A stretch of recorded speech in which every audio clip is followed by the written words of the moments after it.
So I promised many things during the donathon that happened before I went on hiatus, and one of them was the cinnamon roll recipe from my deceased grandmother. Here it is. I recorded this in the summer, and I just never was able to get around to editing it together. This part I wasn't able to capture footage of, but it is important that you mix your milk, actual ingredient butter, your tablespoons of sugar, your vinegar, your eggs, your salt, your yeast, your water, and your flour into a bowl together. Just you mix, mix, mix, mix, mix, and you put a damp cloth over top of it and put it somewhere warm to rise until it's doubled in size. 20 minutes, it can take an hour.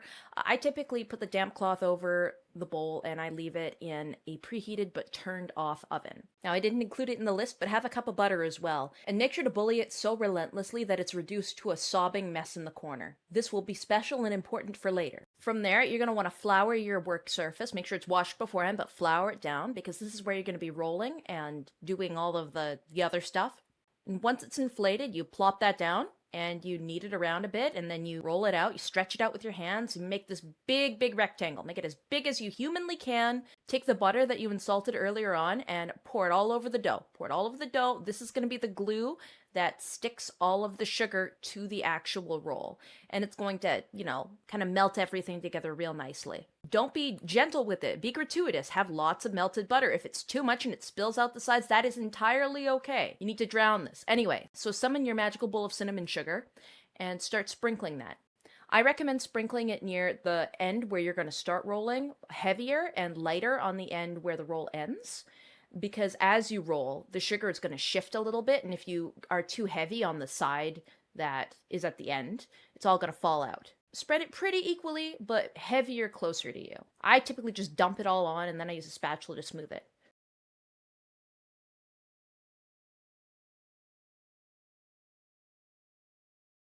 From there, you get your piano fingers going, and you start playing the dough. You just roll it. You magically summon your flour, just in case, because again, after rolling and stretching the dough, the countertop is still a bit sticky, so you're going to need it to kind of scrape it up from the bench and roll. You roll, you roll, you roll, you roll.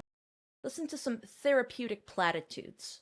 Maybe listen to some VTuber ASMR. Don't do that. That's disgusting. All right. Then once you get to the end of the roll, you kind of take it, you flip it, you kind of pinch it all together. You kind of just seal it shut. From there, you've got your log. You've got your big, long cinnamon log. What I typically do at this point is that I actually pull it and stretch it as much as I want. This is going to rise a second time in the oven. This is just going to get a little bit bigger. So pull your log as long as you think is necessary. I have the log typically about the thickness of a drinking glass. Know that at the end pieces, the two end pieces are always going to have less sugar in them, and they're going to be a little bit wonky. They're still good, and they will be useful later. Make sure that you have two baking things. I use glass ones. Why are you kind of smiling at me?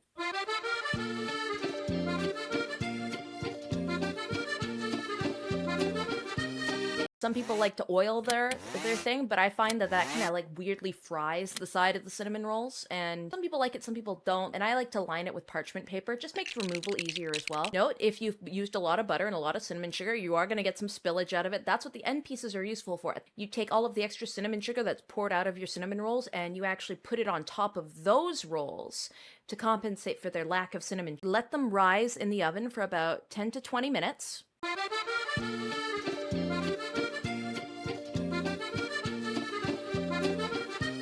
And after they've risen and they've got big and poofy, you crank the temperature to 375 and you bake it hard for about 20 minutes. Then you ice them.